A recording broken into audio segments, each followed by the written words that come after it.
Suscríbete al canal para no perderte ninguna aventura.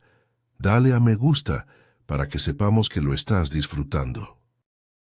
A sus 10 años, Lia ya sabía que los monstruos no vivían debajo de la cama.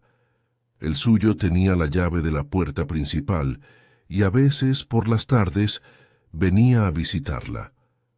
El sol de la tarde se derramaba por la única ventana de su habitación, un rectángulo de luz dorada que caía sobre el suelo de madera gastada, pero su calor parecía disolverse antes de tocarla. Lia estaba sentada en ese suelo frío, con la espalda apoyada contra el borde de su cama, un refugio improvisado en un territorio hostil. En su regazo, un cuaderno de hojas amarillentas y bordes doblados. Sus crayones pequeños y desgastados se movían con una delicadeza y una concentración que no eran propias de una niña. Estaba creando, o más bien estaba reconstruyendo un recuerdo, una oración hecha de cera. En el papel, una familia sonreía bajo la sombra protectora de un roble inmenso. Un hombre alto con el cabello revuelto, una mujer con una sonrisa cálida y entre ellos una niña pequeña. A su lado, vigilante y noble, había un pastor alemán, grande y majestuoso, un guardián de ensueño. Era su único portal, su única escapatoria a un lugar donde el aire no pesaba, donde las sonrisas no eran máscaras y donde el silencio era paz, no una advertencia. El chirrido metálico de la cerradura, seguido por el sonido inconfundible de sus zapatos caros sobre el pasillo de madera, la hizo congelarse. Su mano se detuvo en seco, dejando el cielo de su dibujo a medio pintar. No necesitaba levantar la vista. Su cuerpo entero lo sabía antes que sus oídos lo confirmaran. El aire de la habitación cambiaba cuando él estaba cerca. Se volvía espeso, cargado de una electricidad estática que le erizaba la piel. Era él, su tío Marcos. La puerta se abrió con una lentitud teatral. Él apareció en el umbral, una silueta imponente recortada contra la luz del pasillo. Vestía uno de sus trajes a medida, impecable como siempre. Acababa de llegar de alguna reunión donde, sin duda, todos lo habían aplaudido como el hombre generoso y carismático que pretendía ser. ¿Qué hace mi sobrina favorita tan calladita? Su voz era un murmullo suave, casi seductor, pero para Lia sonaba como el siseo de una serpiente. Su sonrisa era una obra de arte, perfectamente calibrada para desarmar, pero sus ojos, dos pozos oscuros y fríos, permanecían inmóviles, desprovistos de cualquier emoción genuina. Eran los ojos de un depredador evaluando a su presa. Lia no, respondió. Se limitó a encogerse un poco más, hundiendo la barbilla en el pecho, deseando volverse invisible, disolverse en las sombras de la habitación. El silencio se alargó, tenso como una cuerda de violín a punto de romperse. Él disfrutaba de esos silencios, se alimentaba del miedo que generaban. Sus pasos resonaron en el suelo mientras se acercaba. No caminaba directamente hacia ella, sino que rodeaba el rectángulo de luz del sol, como si no quisiera mancharse con su pureza. Se detuvo detrás de ella. Lia podía sentir su presencia, su calor corporal, el leve olor de su colonia cara mezclado con algo amargo, como el café negro. Su sombra la cubrió por completo, sumergiéndola en una oscuridad repentina y fría. «Veamos qué tenemos aquí», murmuró, su voz directamente sobre su cabeza. Se inclinó, y Lia sintió un escalofrío recorrer su espalda. Vio su mano, de dedos largos y uñas perfectamente cuidadas, señalar el dibujo. Una familia, qué tierno, y un perro, siempre con ese estúpido perro. Por un instante, Lia creyó que solo lo miraría y se iría. una esperanza frágil y tonta. Pero entonces, con un movimiento que fue a la vez rápido y brutal, le arrancó la hoja del cuaderno. El sonido del papel rasgándose fue un grito ahogado, una herida física. Sostuvo el dibujo frente a ella con 2 dedos, como si fuera algo sucio. «Esto», dijo, y su voz perdió toda la falsa amabilidad, convirtiéndose en un filo de acero. «Esto es una mentira, Lía, una fantasía infantil y patética, y ya no eres una niña pequeña, es hora de que dejes de soñar». Sacudió el papel frente a sus ojos. «Tu padre no está, ¿lo entiendes? Se fue. Era un soñador, igual que tú, débil y lleno de ideas inútiles. Y los perros son animales sucios y ruidosos. No hay lugar para ellos aquí». Lía apretó los labios con fuerza, luchando contra el nudo que se formaba en su garganta. Miró fijamente el rostro sonriente que había dibujado para su padre, ahora colgando inerte de la mano de su tío. Él pareció notar su desafío silencioso. Una sonrisa torcida se dibujó en sus labios. «Ah, ya veo. Sigues pensando en él». Lentamente, con una crueldad deliberada, comenzó a arrugar el papel. El sonido era atroz, cada pliegue una tortura. Observó cómo el rostro de Lía se descomponía, mientras su mundo de papel era destruido. «Tienes que aprender a vivir en el mundo real, sobrina», continuó su voz baja y amenazante. «Y en el mundo real yo soy quien cuida de ti. Tu madre es una sombra, incapaz de decidir nada, así que dependes de mí. Y yo necesito que seas una niña buena, una niña silenciosa, una niña que no recuerda cosas que no debería recordar. ¿Estamos claros?». Hizo una bola compacta con lo que quedaba de su familia y la lanzó con un gesto elegante a la papelera en la esquina de la habitación. Cayó con un sonido hueco y definitivo. Se agachó hasta que su rostro quedó a centímetros del de ella. «No quiero volver a verte dibujar estas estupideces. No quiero oírte hablar de tu padre. No quiero que causes problemas. Porque si me causas problemas, Lía, tendré que tomar medidas y no te gustarán. Hay lugares para niñas que no obedecen». Lía finalmente levantó la vista y lo miró a los ojos. No había lágrimas, solo un vacío inmenso y una determinación fría que la sorprendió incluso a ella misma. Asintió lentamente. Él pareció satisfecho. Se levantó, se alisó la chaqueta de su traje y caminó hacia la puerta.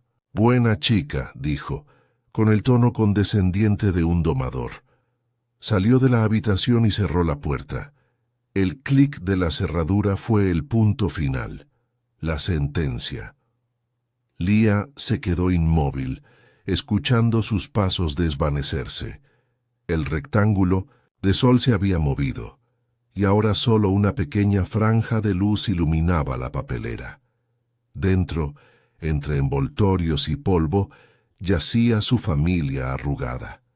El silencio regresó, pero ya no era el mismo. Estaba contaminado, pesado por sus palabras, por su amenaza. Una lágrima solitaria, caliente y furiosa, finalmente rodó por su mejilla. No era una lágrima de tristeza, sino de una certeza aterradora y absoluta. Estaba sola, atrapada en una jaula con un monstruo, y comprendió que para sobrevivir tendría que aprender a ocultar no solo sus dibujos, sino también su alma. A kilómetros de la silenciosa prisión de Lía, el sargento Alves conducía su patrulla con la monotonía de un veterano que ya lo ha visto todo. El sol de la tarde rebotaba en el asfalto gastado, creando espejismos que bailaban a lo lejos. A su lado, en el asiento del copiloto, viajaba una presencia imponente y tranquila. Trobaun, un pastor alemán de pelaje oscuro y ojos color ámbar, observaba el mundo pasar con una calma que desmentía la poderosa bestia que era. Su chaleco, K9, lo identificaba como un agente de la ley, pero su alma era la de un viejo sabio. Había olfateado el miedo en sus formas más puras, desde el pánico de un ladrón acorralado hasta la desesperación de una persona perdida. Era un detector viviente de angustias. La radio interrumpió la calma con un crujido de estática. La voz del despachador sonó rutinaria, casi aburrida. Unidad 7.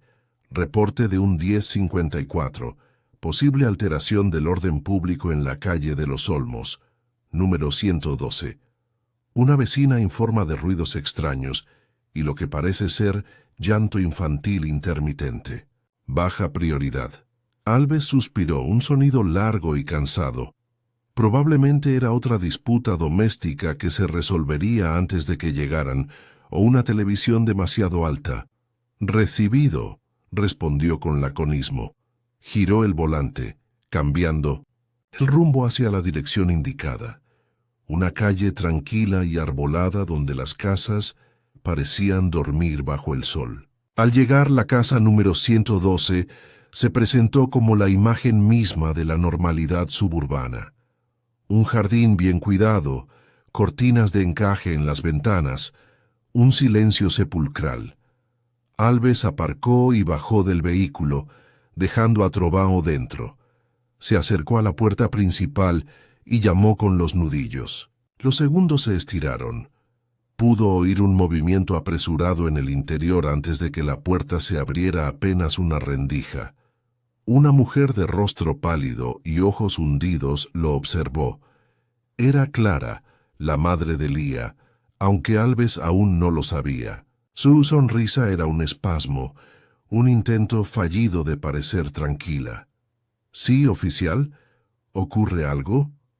Su voz era un hilo frágil. «Buenas tardes, señora. Recibimos una llamada de un vecino preocupado por algunos ruidos. Solo es un control de bienestar». «¿Está todo bien en casa?», preguntó Alves. Su tono era profesional pero teñido de un escepticismo forjado por años de experiencia. «Oh, sí, todo perfecto», mintió ella, aferrándose al borde de la puerta como si fuera un salvavidas. «Debe haber sido la televisión. A mi hija le gusta ver películas de aventuras. A veces se emociona un poco. Lo siento si molestamos». La excusa era débil, ensayada. Alves la estudió por un momento. Vio el temblor casi imperceptible en sus manos, la forma en que su mirada evitaba la suya, enfocándose en un punto sobre su hombro. Eran señales, pequeñas grietas en una fachada cuidadosamente construida. Sin embargo, sin una causa probable, no podía hacer más. «Entiendo. Bueno, si todo está en orden», comenzó a decir, preparándose para dar media vuelta y volver a su rutina. Fue entonces cuando sucedió.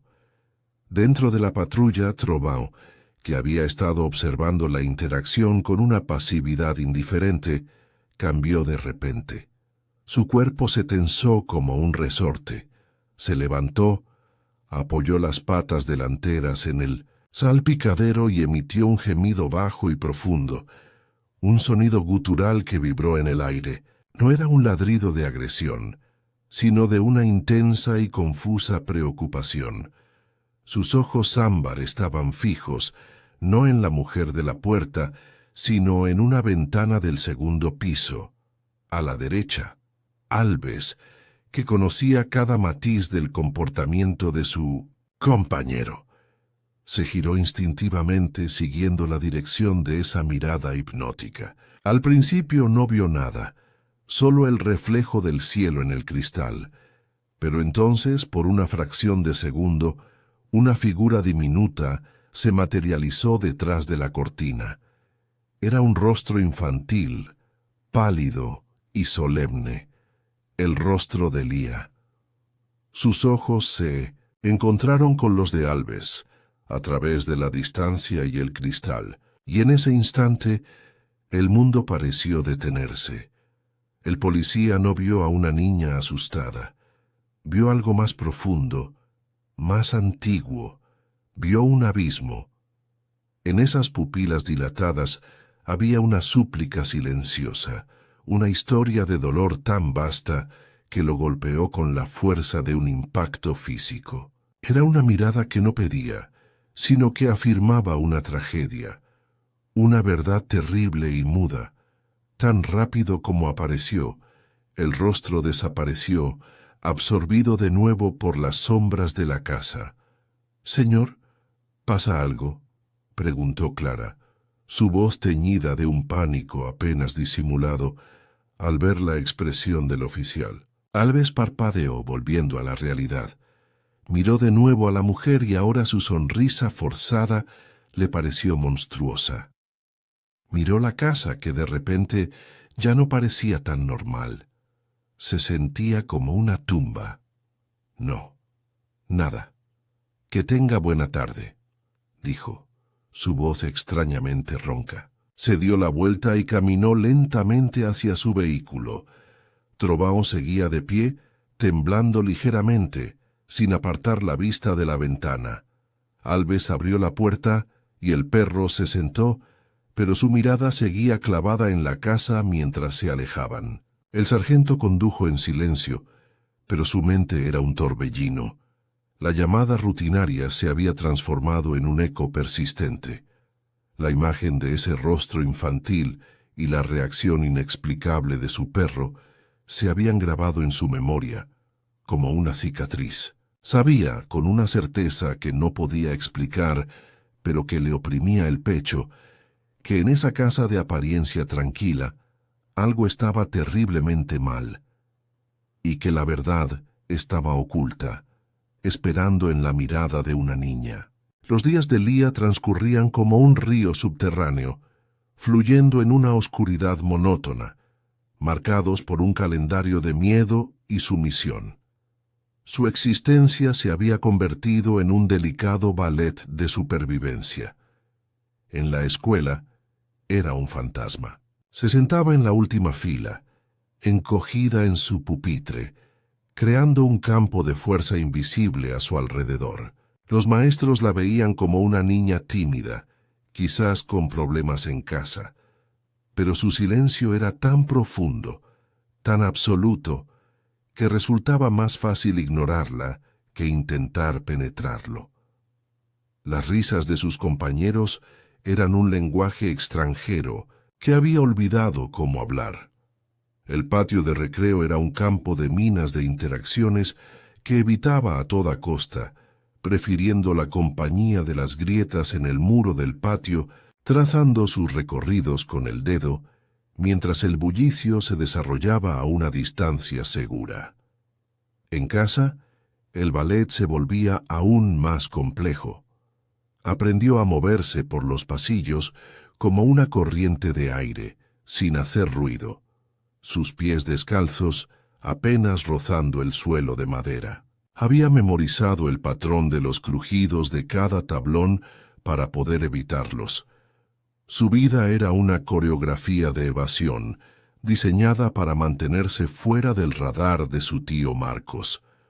Cuando él estaba presente, la casa entera contenía la respiración. El aire se volvía espeso, cargado de una tensión que se adhería a los muebles y a las paredes. Lía se refugiaba en su habitación, su santuario y su celda, convirtiéndose en una experta en el arte de no existir. Pero la mente de una niña no puede permanecer vacía por mucho tiempo. En la quietud forzada, los recuerdos, o más bien los fragmentos de ellos, la asaltaban como destellos de un proyector defectuoso. Eran imágenes rotas, desordenadas, que se negaban a formar una narrativa coherente. A veces, en la penumbra justo antes de dormir, podía casi oír la risa estruendosa de su padre, un sonido que era como un trueno cálido y reconfortante. Podía oler la hierba recién cortada y la tierra húmeda, una fragancia ligada a tardes soleadas en un jardín que ya no recordaba claramente. y luego, invariablemente, la escena se rompía.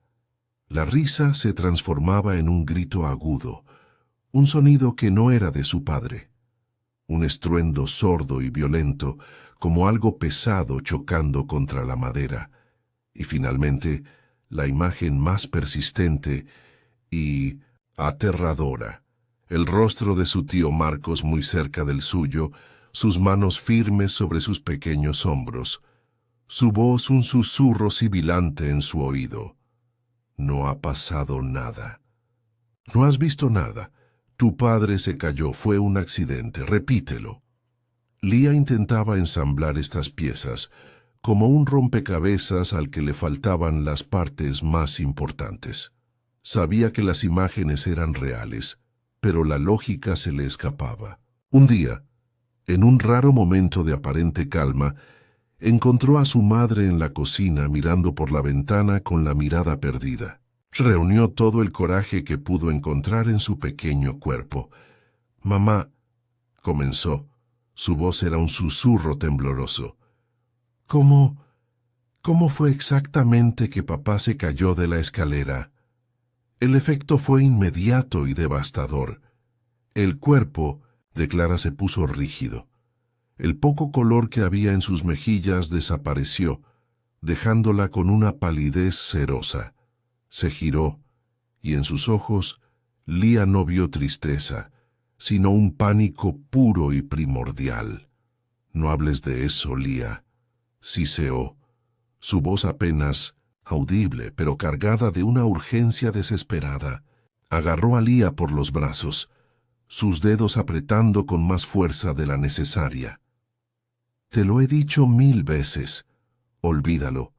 Fue un día terrible y recordar no sirve de nada. Es mejor para todos que lo olvides». El mensaje era claro. No preguntes. No recuerdes, no hables. El pasado era un territorio prohibido, una tumba sellada.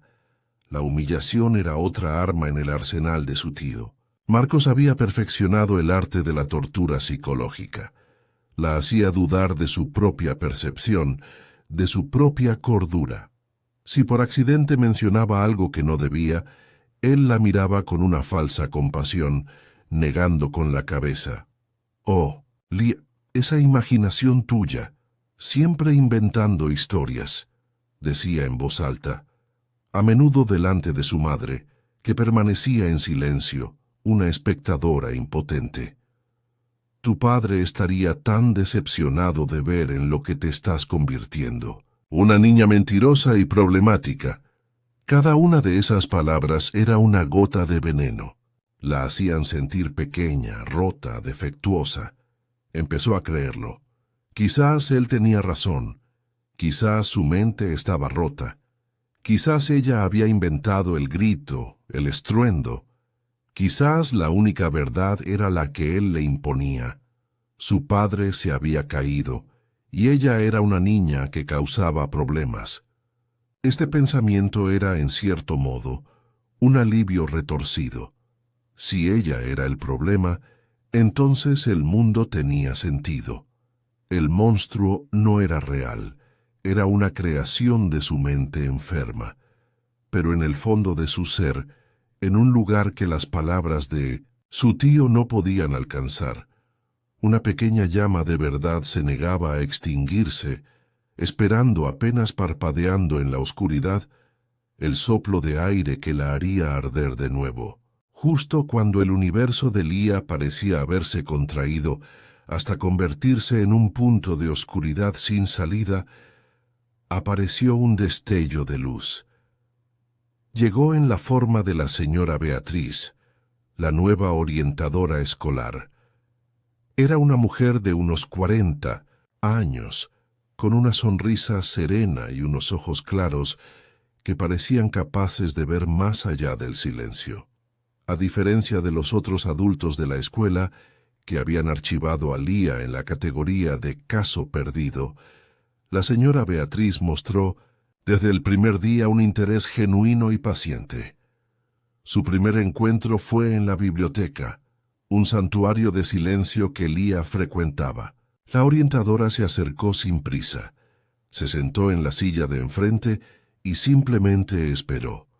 No la bombardeó con preguntas, no la presionó para que hablara. En su lugar, sacó un libro y comenzó a leer, creando una atmósfera de calma y aceptación.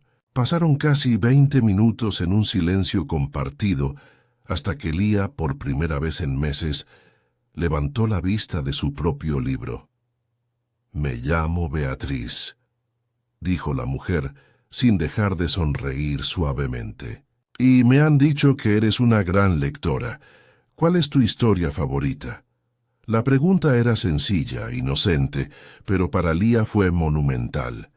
Alguien le estaba pidiendo su opinión, su preferencia.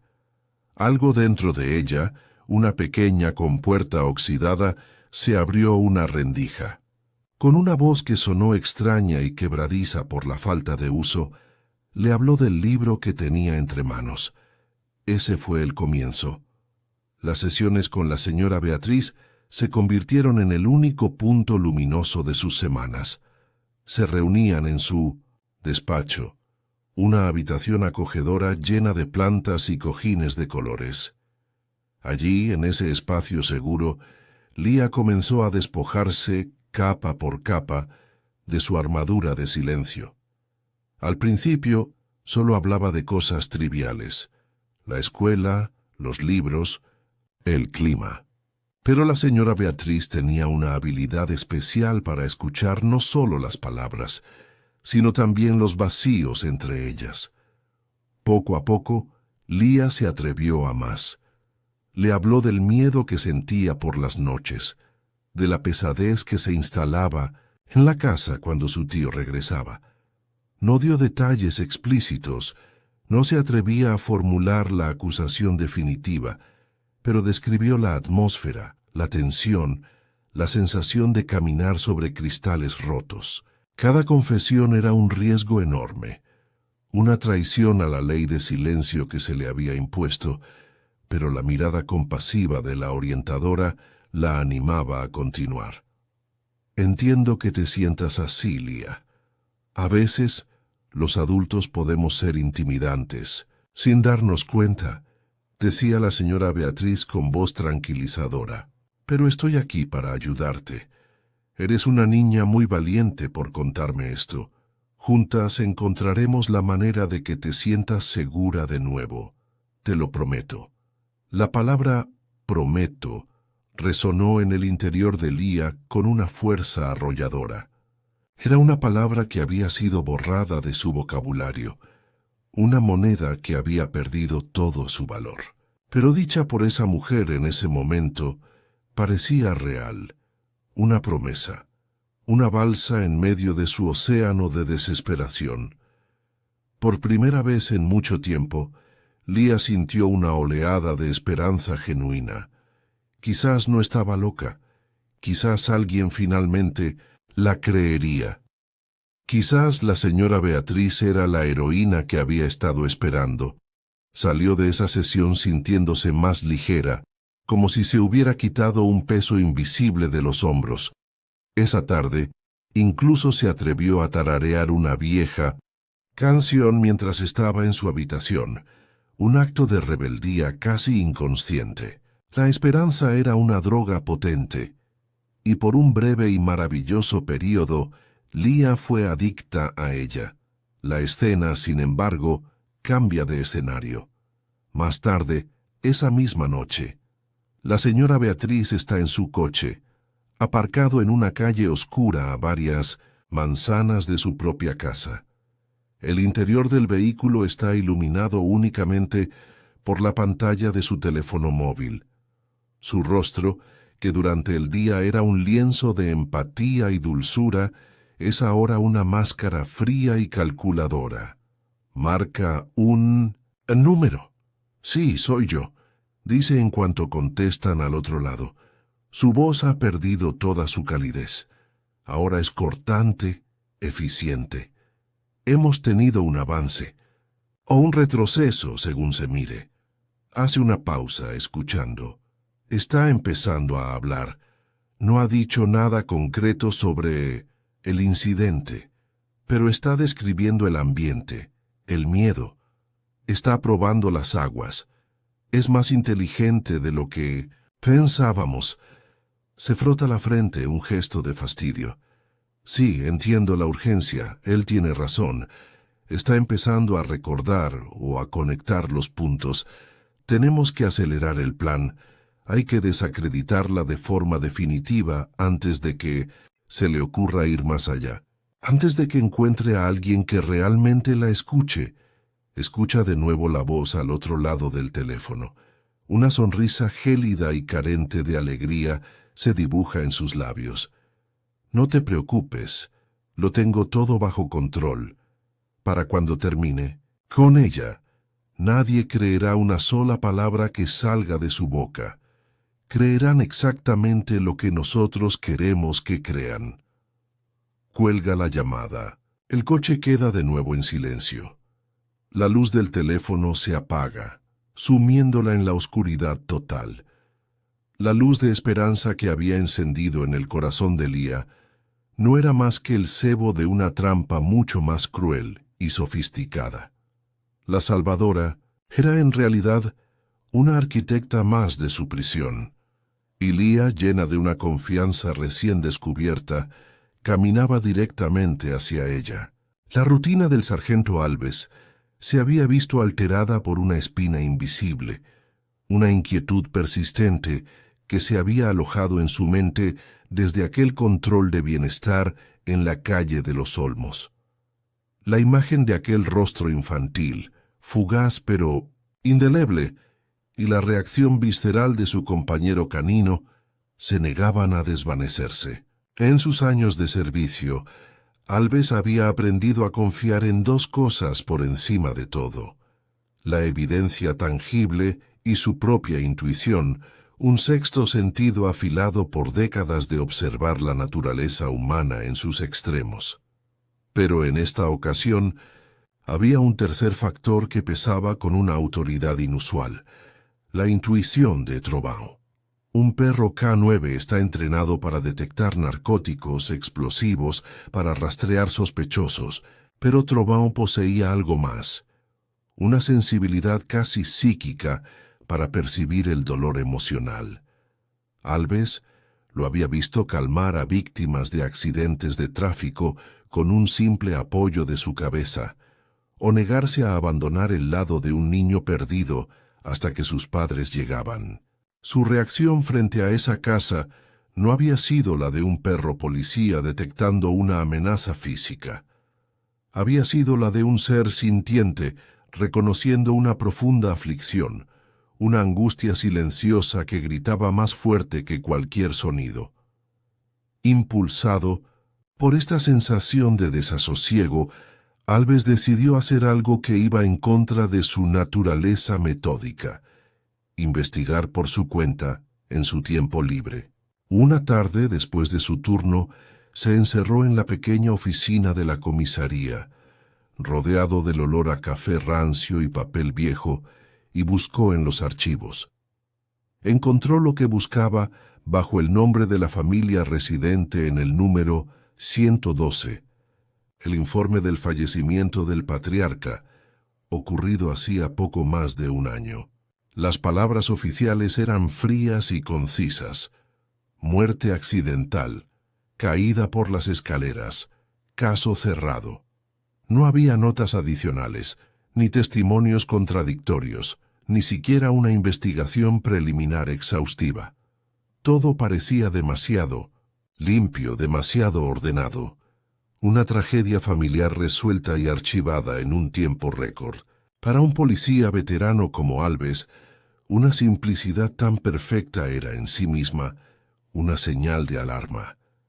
El hermano de la viuda, un tal Marcos Rivera, figuraba como el principal testigo y el pilar de apoyo de la familia tras el suceso.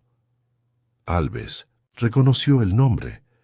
Rivera era una figura local en ascenso, un empresario involucrado en varias obras de caridad, cuya cara sonriente aparecía a menudo en la sección social del periódico. La imagen pública del hombre contrastaba violentamente con la atmósfera de pavor que Alves había percibido emanar de aquella casa. Las piezas no encajaban y la disonancia era ensordecedora. A partir de ese día, el sargento modificó sutilmente sus rutas de patrulla. Sin hacerlo evidente, se aseguraba de pasar por la calle de los Olmos al menos 1 o 2 veces durante su turno. Eran rondas no oficiales, impulsadas por una corazonada que se negaba a ignorar. Y cada vez la reacción de Trovaon era la misma. Mucho antes de que la casa fuera visible, el perro se inquietaba. Sus orejas se erguían, su respiración se volvía más superficial, y al pasar frente al número 112, giraba su cabeza y fijaba su intensa mirada en la ventana del segundo piso, la misma ventana donde había aparecido el rostro de Lía. A veces emitía un leve quejido, un sonido cargado de una empatía que trascendía las barreras entre especies. Era como si pudiera sentir la angustia de la niña a través de los muros, como si las ondas de su sufrimiento fueran una frecuencia que sólo él podía captar. Alves observaba a su compañero, fascinado y cada vez más convencido. La lealtad de Trovaon no era solo hacia él, su manejador. Era una lealtad hacia la justicia en su forma más elemental, una aversión instintiva a la crueldad. El perro no necesitaba un informe policial para saber que algo estaba mal. No necesitaba pruebas, ni testimonios. Sentía la verdad. Una noche, mientras realizaban una de estas rondas silenciosas, Alves detuvo la patrulla a una distancia prudente, bajo la sombra de un gran árbol. Apagó las luces. La casa estaba mayormente a oscuras, a excepción de 2 ventanas iluminadas, una en la planta baja, probablemente el salón, y la luz tenue y solitaria de la habitación del segundo piso. Permanecieron allí, observando en silencio, 2 guardianes en una vigilia autoimpuesta. De repente, una silueta se movió detrás de la cortina de la habitación de arriba. Era pequeña, infantil, Lía. La niña se quedó allí, mirando hacia la oscuridad de la calle. No podía verlos, pero Alves tuvo la extraña sensación de que ella sabía que no estaba completamente sola. Trovaon, a su lado, apoyó la cabeza en el regazo de Alves y soltó un largo y suave suspiro. No era un suspiro de resignación, sino de paciencia. Era como si le estuviera diciendo a su compañero humano: «Yo sé que hay algo ahí, y esperaremos. Estaremos aquí hasta que la verdad salga a la luz». En ese momento, bajo la luz pálida de la luna, el sargento Alves tomó una decisión. Dejaría de confiar únicamente en los informes y en los procedimientos. Empezaría a confiar en lo que le decía su instinto y, sobre todo, en la infalible intuición de su leal compañero. La caza silenciosa y no oficial había comenzado. Lía caminó hacia el despacho de la señora Beatriz con una ligereza en sus pasos que no había sentido en años. La esperanza, esa emoción extraña y casi olvidada, era como un pequeño sol ardiendo en su pecho, irradiando un calor que la hacía sentir casi invencible. Por primera vez, no se sentía como una víctima dirigiéndose a un confesionario, sino como una colaboradora en su propia liberación. Llevaba consigo un pequeño tesoro, la determinación de contar un poco más, de entregar otra pieza de su fragmentado rompecabezas, confiando en que la orientadora la ayudaría a encontrar su lugar. La puerta del despacho estaba entreabierta. Como siempre, una invitación a un espacio que Lía había llegado a considerar su único refugio en el mundo exterior. La señora Beatriz la recibió con la misma sonrisa serena, pero algo en el ambiente era diferente. Quizás era la luz que entraba por la ventana. que parecía más fría y clínica que de costumbre, o quizás era una tensión sutil en la postura de la mujer, un matiz de rigidez en sus hombros que antes no estaba. Lía, sin embargo, estaba demasiado inmersa en su propia burbuja de optimismo para registrar estas señales de advertencia. «Hola, Lía, me alegra verte», dijo la orientadora, indicándole que tomara asiento en el cojín de siempre. «He estado pensando mucho en nuestra última conversación, en lo valiente que fuiste». Lía sintió una oleada de gratitud. Se sentó, cruzó las piernas y miró a la mujer con una confianza total. «Yo también he pensado», dijo Lía, su voz más firme que nunca. Creo que hay más cosas que me dan miedo». «Eso es bueno, Lía. Sacarlo todo es el primer paso para sanar», la animó la señora Beatriz, inclinándose hacia adelante, su rostro una máscara de interés empático, y entonces Lía se lanzó. Le habló del silencio pesado en la mesa durante la cena, de la forma en que su madre parecía encogerse cada vez que su tío alzaba la voz, incluso si no era para regañarla.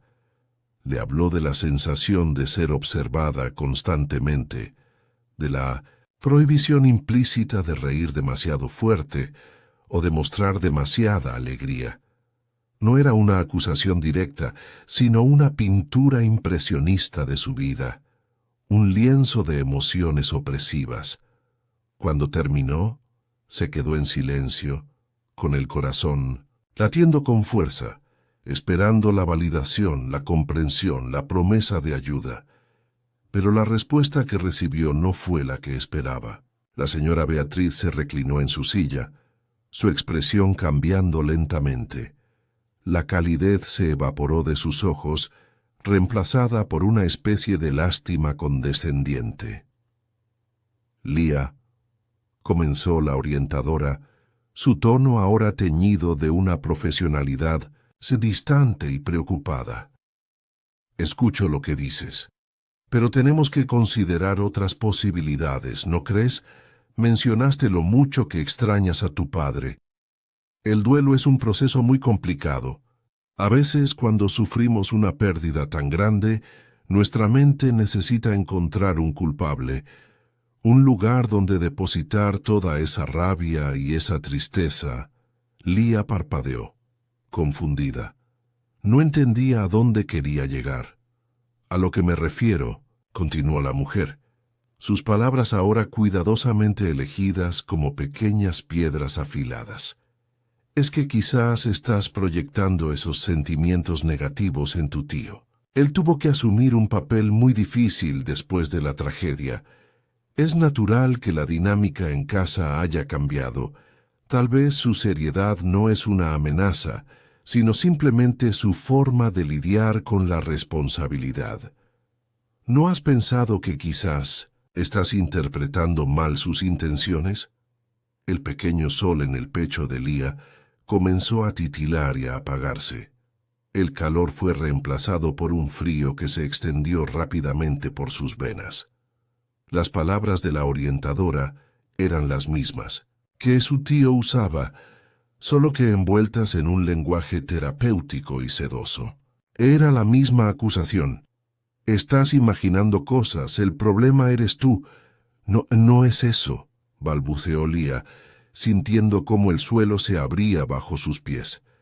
«Él me da miedo, la forma en que me mira, y está segura de que no es...»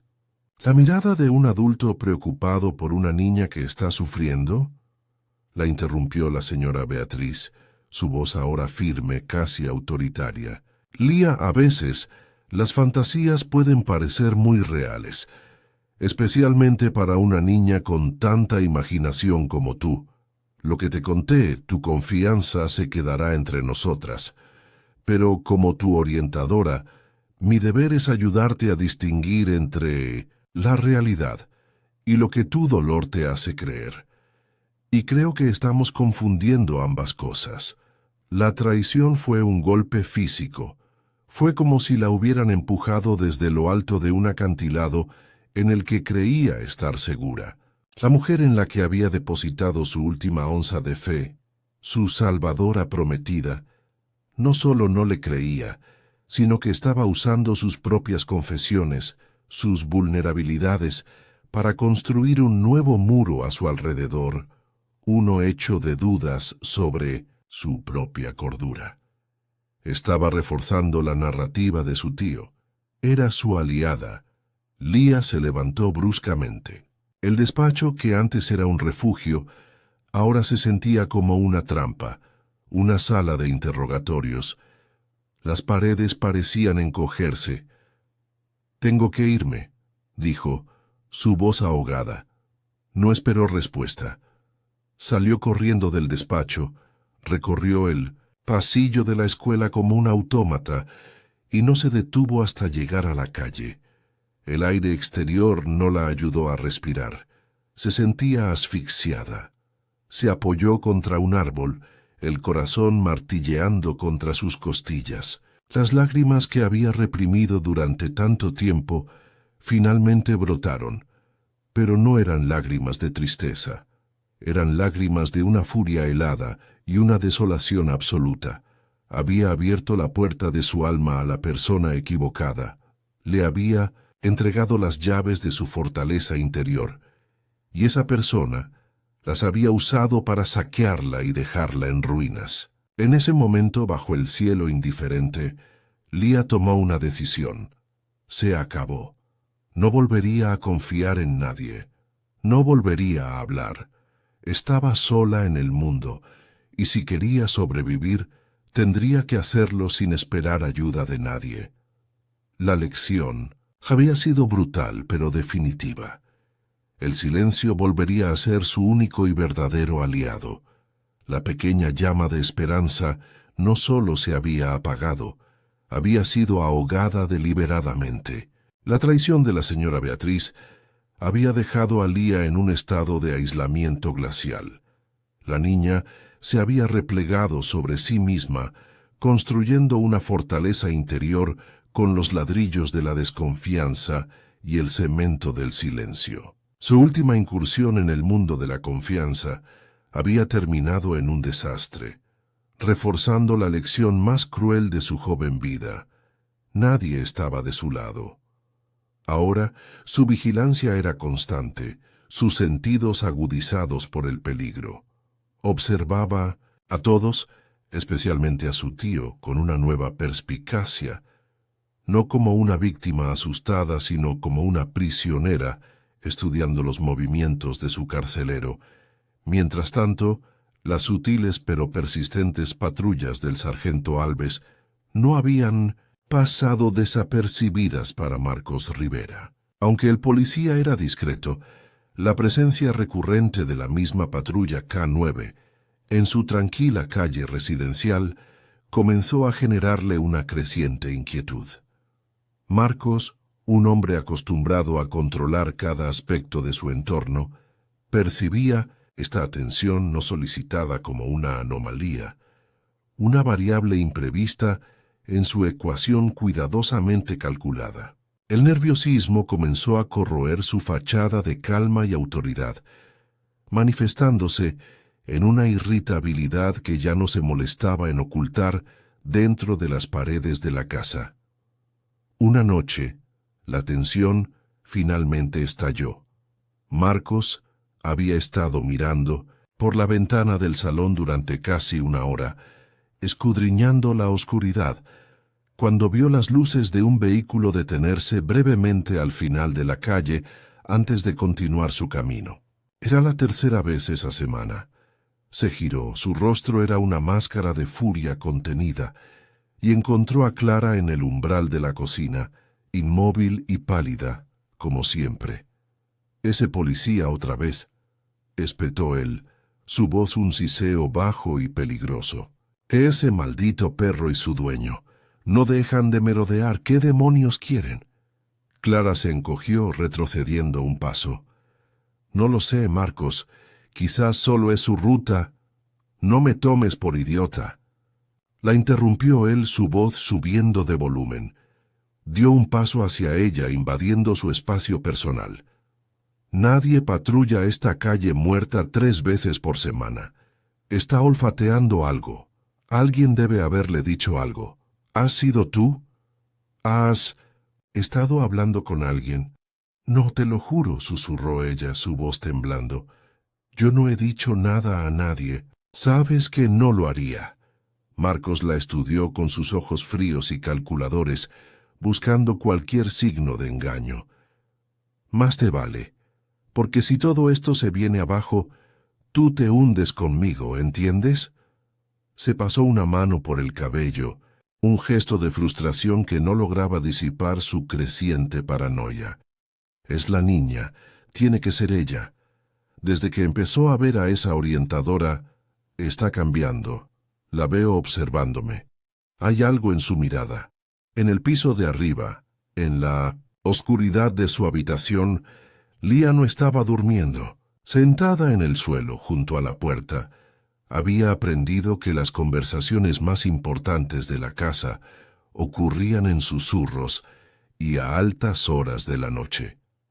Había aguzado el oído al oír los pasos agitados de su tío en el salón.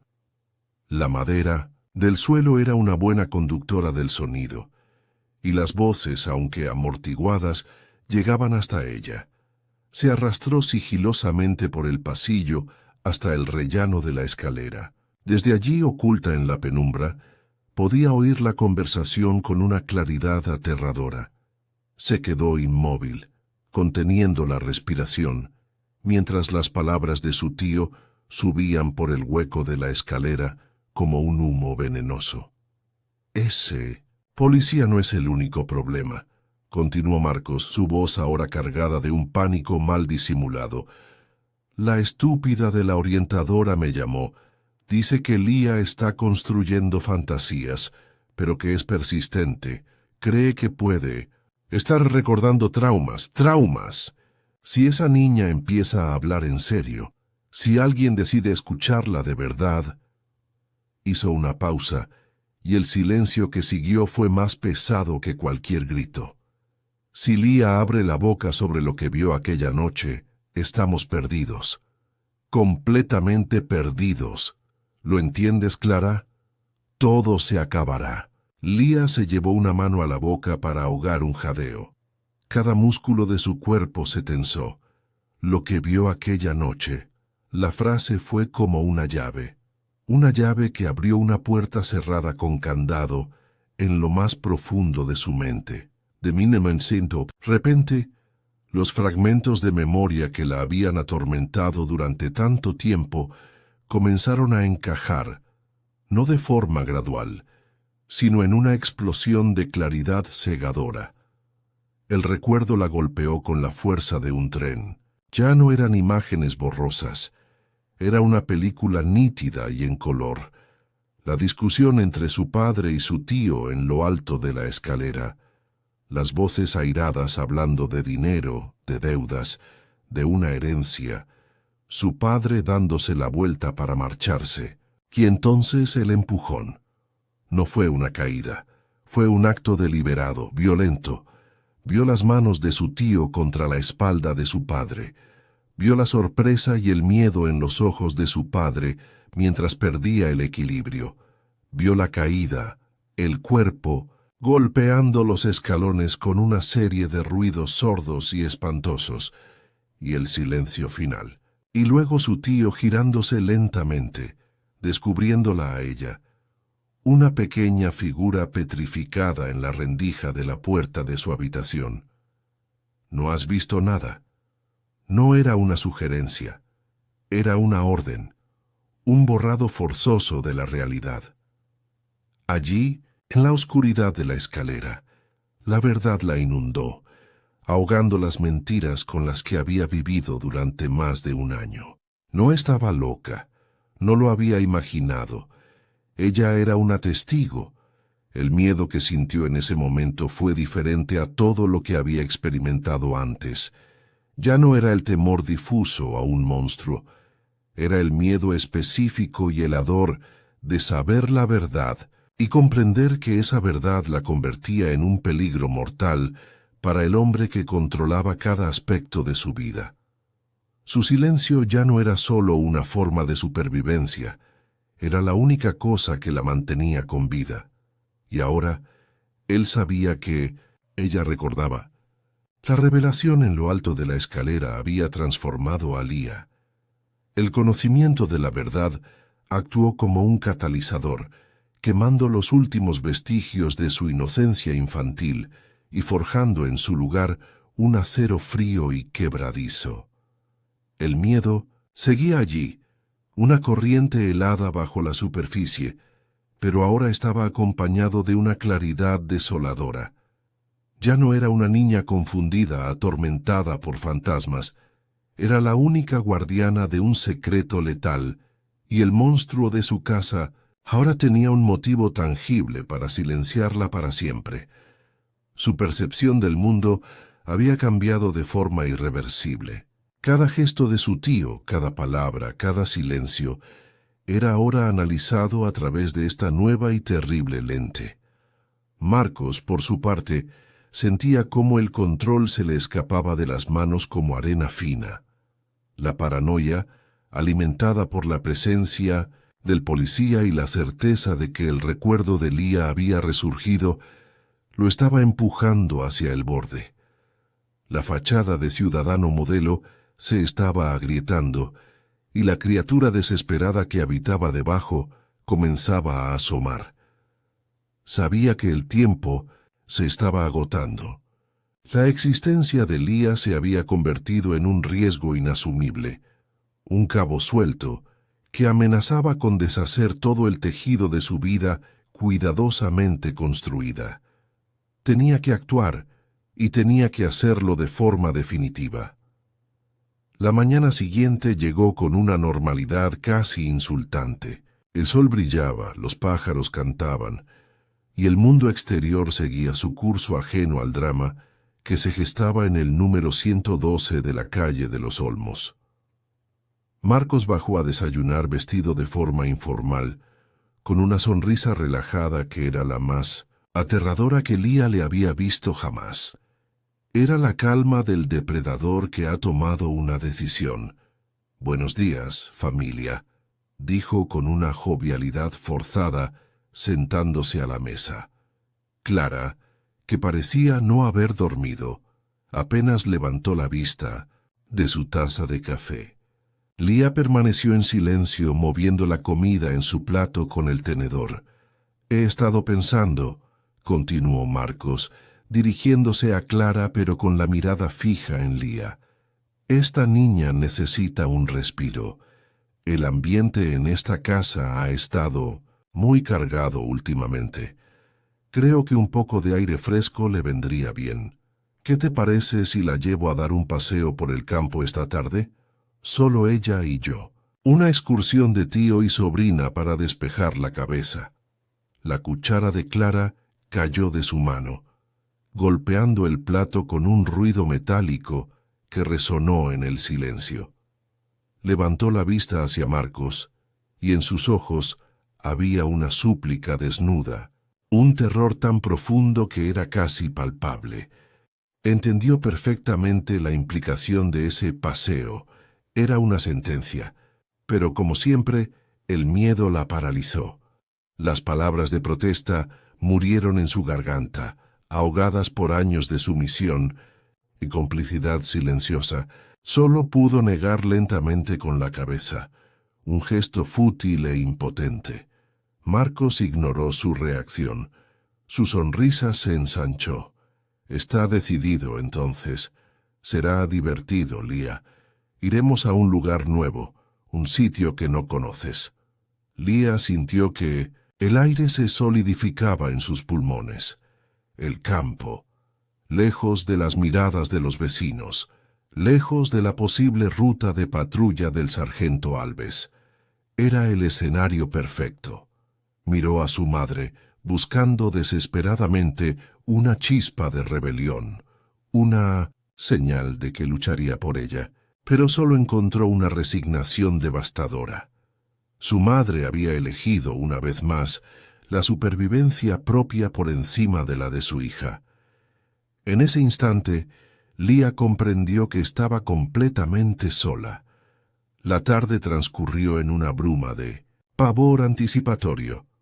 Cada tic-tac del reloj era un martillazo que la acercaba a su destino. Cuando Marcos le dijo que era hora de irse, se levantó y caminó hacia la puerta sin oponer resistencia. Luchar era inútil. Gritar solo aceleraría lo inevitable. Su única arma era una quietud desafiante, una dignidad silenciosa que se negaba a concederle a su verdugo el placer de verla suplicar. Subió al coche. El interior olía a cuero y a la colonia de su tío, una combinación que a partir de ese día asociaría para siempre con el fin. Mientras se alejaban, vio por el espejo retrovisor la figura de su madre en la puerta, una silueta borrosa y encogida. No estaba llorando, solo miraba. El viaje fue surrealista. Marcos conducía con una mano en el volante, tarareando una melodía desafinada. Hablaba del tiempo, de los árboles que pasaban, como si realmente estuvieran en una excursión familiar. La disonancia entre su comportamiento y sus intenciones era grotesca. Lía no dijo una palabra. Simplemente miraba por la ventana cómo el paisaje urbano se disolvía, dando paso a caminos rurales y campos abandonados. Finalmente, después de lo que pareció una eternidad, el coche aminoró la marcha y se desvió por un camino de tierra lleno de baches. Al final del camino se alzaba una estructura esquelética y oxidada contra el cielo crepuscular, una fábrica abandonada, sus ventanas rotas como ojos vacíos, sus paredes cubiertas de grafiti y delatando el paso del tiempo. El lugar perfecto para que una niña desapareciera. Marcos detuvo el motor. El silencio que siguió fue absoluto, roto solo por el silbido del viento a través de las estructuras metálicas. Se giró hacia ella. La máscara de amabilidad había desaparecido por completo. Su rostro era ahora una expresión de fría resolución. «Hemos llegado», dijo su voz desprovista de toda emoción. «Aquí es donde tú y yo vamos a tener nuestra última conversación, sobrina». Abrió la puerta y la sacó del coche con un tirón brusco del brazo. La arrastró sobre la grava y la tierra seca hacia la entrada cavernosa de la fábrica. Lía tropezó, pero se mantuvo en pie. El sol se estaba poniendo, tiñendo el cielo de tonos anaranjados y morados, una belleza cruel y final.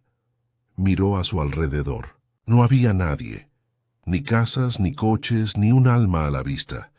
El frío del atardecer se coló bajo su ropa, pero no era nada comparado con el frío que sentía en su interior. Era el frío del abandono total, de la desesperanza absoluta. Había llegado al final del camino. No había escapatoria, esto era todo. En la comisaría, el sargento Alves estaba terminando el papeleo de su turno, un ritual mundano que contrastaba con la tormenta de inquietud que se arremolinaba en su interior. La sensación de que algo andaba mal con respecto a la niña de la calle de los Olmos había pasado de ser una corazonada a una obsesión que le consumía los pensamientos. Había intentado desestimarla, atribuirla al cansancio o a un exceso de celo, pero la imagen de aquellos ojos y la persistente ansiedad de Trovão eran anclas que lo mantenían fijo en esa preocupación. Estaba a punto de archivar el último informe cuando sonó el teléfono de la línea no urgente, un timbre estridente en la quietud de la oficina. Alves descolgó con un gesto mecánico. «Comisaría, sargento Alves». Al otro lado solo escuchó una respiración entrecortada, casi un sollozo. Luego, una voz de mujer, rota por el pánico y la culpa, se abrió paso a través de la estática. «Él se la ha llevado». La voz era apenas un susurro irreconocible al principio. La fábrica vieja, la que está pasando el puente de hierro. Por favor. La conexión se cortó con un clic abrupto, dejando a Alves con el auricular en la mano y un silencio cargado de urgencia. No necesitó más. Era ella, la madre. El terror en su voz era la prueba que ninguna investigación oficial le había podido proporcionar. En ese instante, los protocolos, las jerarquías y la burocracia se desvanecieron. Esto ya no era un caso policial, era un rescate. No había tiempo para solicitar refuerzos, para explicar la situación a un superior escéptico. Cada segundo era vital. Salió disparado de la oficina. Trovão, que había estado dormitando a sus pies, se levantó de un salto, percibiendo instantáneamente la descarga de adrenalina de su compañero. El perro no necesitó una orden. Ya estaba en modo de alerta máxima, su cuerpo tenso y sus ojos fijos en Alves, esperando una dirección. «¡Vamos, chico! ¡Al coche!», gritó Alves mientras corrían hacia la patrulla. Una vez dentro, el sargento arrancó el motor con un rugido y salió del aparcamiento haciendo chillar los neumáticos. No encendió las sirenas. No quería alertar a su objetivo. La discreción era su única ventaja. Mientras conducía a una velocidad temeraria por las calles que empezaban a oscurecerse, su mente trabajaba a toda velocidad. La fábrica vieja pasando el puente de hierro. Conocía el lugar, un esqueleto industrial abandonado, un punto muerto en las afueras de la ciudad, el tipo de sitio que se elige para que los secretos mueran. «Encuéntrala, Trovão. Busca a Lia», le dijo al perro. Su voz era una mezcla de orden y súplica. Trovão no necesitaba entender las palabras, entendía la emoción. Se puso de pie en el asiento del copiloto, con el hocico pegado a la ventanilla entreabierta, olfateando el aire, procesando un torrente de información invisible para el ser humano. Era como si el miedo de Lia tuviera un olor, una estela que solo él podía seguir. Guiado por esa conexión inexplicable que trascendía la ciencia y el entrenamiento, el perro emitía leves gemidos, indicando a Alves las direcciones en los cruces, confirmando que iban por el camino correcto con una certeza que desafiaba toda lógica. Mientras tanto, en la fábrica, el terror de Lia se había cristalizado en una extraña calma. Marcos la había arrastrado al interior de la nave principal, un espacio cavernoso y lleno de ecos donde las sombras danzaban como espectros. El hedor a óxido, humedad y podredumbre lo impregnaba todo. Él la empujó contra una pared de hormigón, fría y rugosa, cuya superficie arañó la piel de su espalda a través de la fina tela de su camiseta. «Aquí se acaba todo, pequeña mentirosa», dijo él, su voz resonando en la vastedad del edificio. Se estaba acercando a ella, sus ojos brillando con una mezcla de furia y alivio. «Debí haber hecho esto hace mucho tiempo. Fue un error dejarte vivir, un error que ahora voy a corregir». Lia lo miró. No lloró. No gritó. Lo miró directamente a los ojos, y en su mirada no había súplica, sino un juicio silencioso. Le estaba negando la satisfacción de su miedo.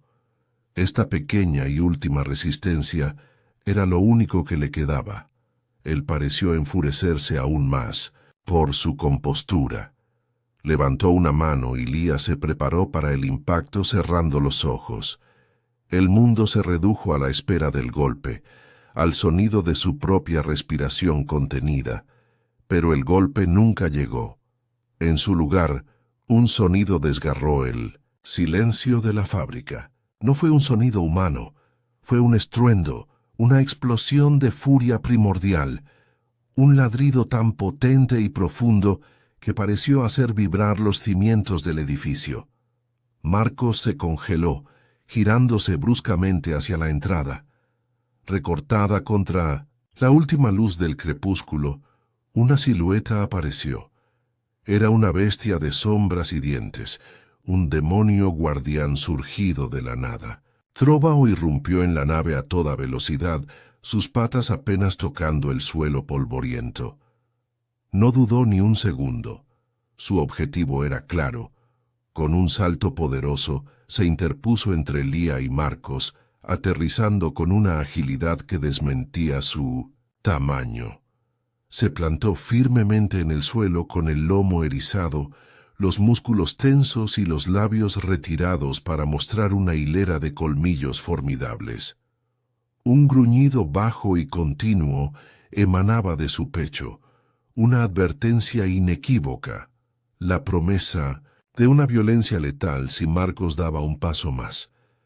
Marcos retrocedió instintivamente, el shock y el miedo reemplazando la ira en su rostro. Detrás del perro apareció la figura del sargento Alves, con su arma reglamentaria en la mano, su rostro impasible y decidido. «Se acabó, Rivera», dijo Alves, su voz tranquila pero cargada de una autoridad inquebrantable.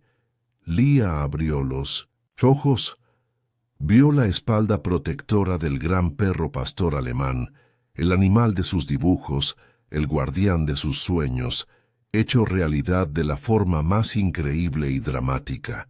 Vio al policía que la había mirado con ojos comprensivos, a través de una ventana. La ayuda había llegado, no de donde la esperaba, no de quien debía protegerla, sino de dos extraños unidos a ella por un lazo invisible de empatía. En ese momento, atrapada entre el monstruo que quería destruirla y el guardián que había venido a salvarla, el mundo de Lía se rompió y se rehizo por completo. El enfrentamiento en la fábrica abandonada se resolvió con la rapidez y la contundencia de una tormenta de verano. Ante la visión del cañón del arma de Alves y la inquebrantable amenaza de Trovao, la compostura de Marcos Rivera se desmoronó por completo. La máscara del hombre poderoso se disolvió, revelando al cobarde que siempre había sido. Fue desarmado y esposado sin oponer resistencia. Sus protestas sonaban huecas y patéticas en la inmensidad de la nave industrial. Poco después, la llegada de varias patrullas alertadas por Alves una vez asegurada la situación, iluminó la escena con sus luces intermitentes azules y rojas, poniendo un punto final oficial a años de terror silencioso. La catarsis llegó con la confesión, no de Marcos, que se aferró a negaciones cada vez más desesperadas, sino de Clara. Rota por la culpa y liberada finalmente del yugo del miedo al ver a su hermano bajo custodia, la madre de Lía se derrumbó en la comisaría.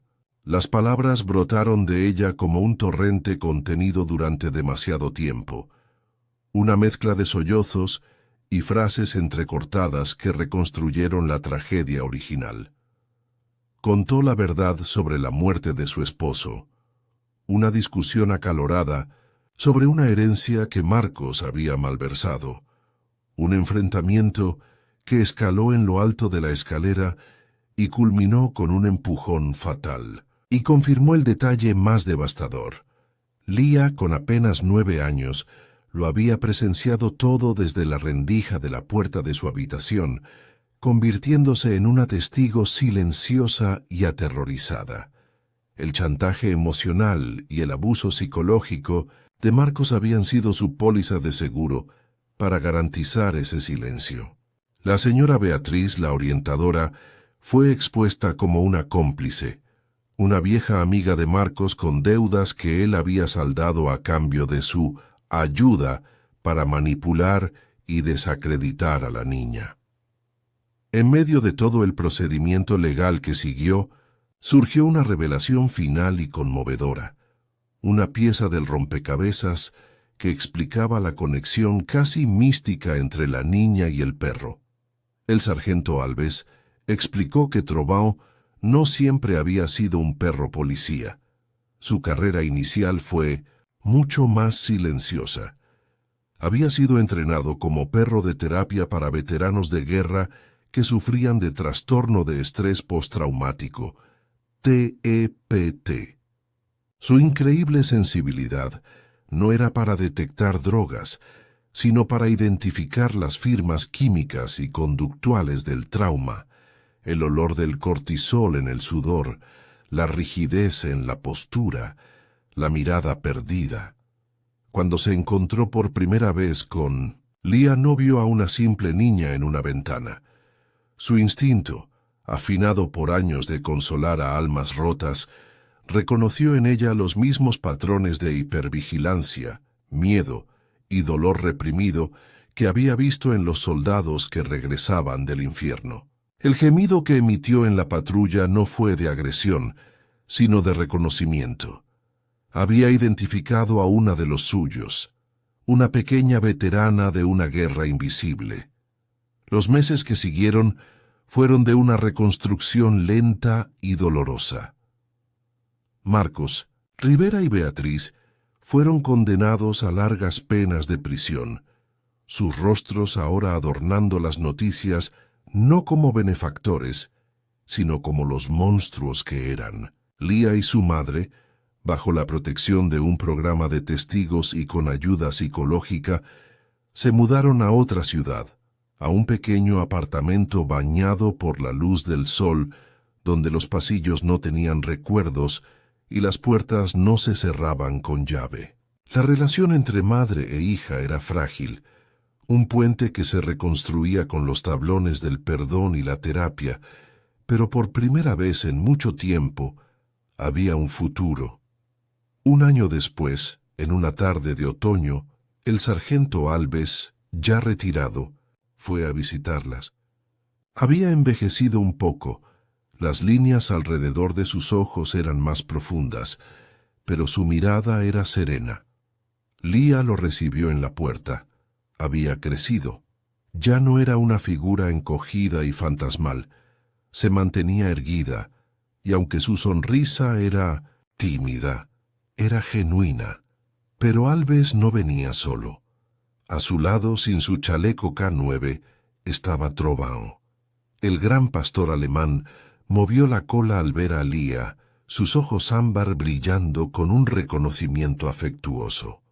Se retiró casi al mismo tiempo que yo, explicó Alves, su voz teñida de una sonrisa. Dicen que se volvió demasiado blando para el trabajo policial.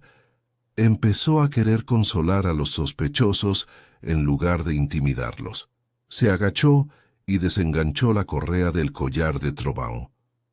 Pero creo que la verdad es que él ya había cumplido su misión más importante y sentía que su lugar estaba en otra parte.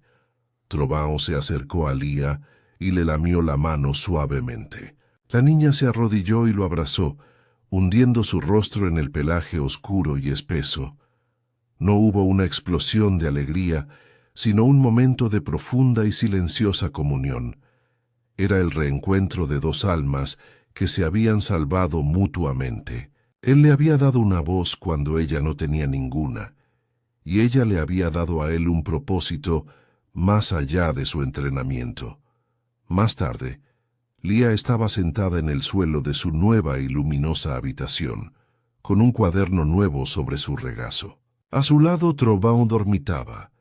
Su cuerpo cálido y pesado era una presencia tranquilizadora. En el papel Lia no dibujaba familias tristes ni monstruos. Dibujaba un paisaje vasto y abierto, con un sol brillante en el cielo. En el centro, una niña y un perro caminaban juntos hacia el horizonte. La verdad, finalmente, ya no estaba escondida en su mirada. Estaba allí en los trazos firmes de su lápiz, en la paz de su semblante y en la respiración acompasada del leal guardián que dormía a su lado. El dolor había dejado cicatrices profundas e imborrables, pero ya no la definían. Eran solo el mapa de un viaje que la había llevado, contra todo pronóstico, de la oscuridad a la luz.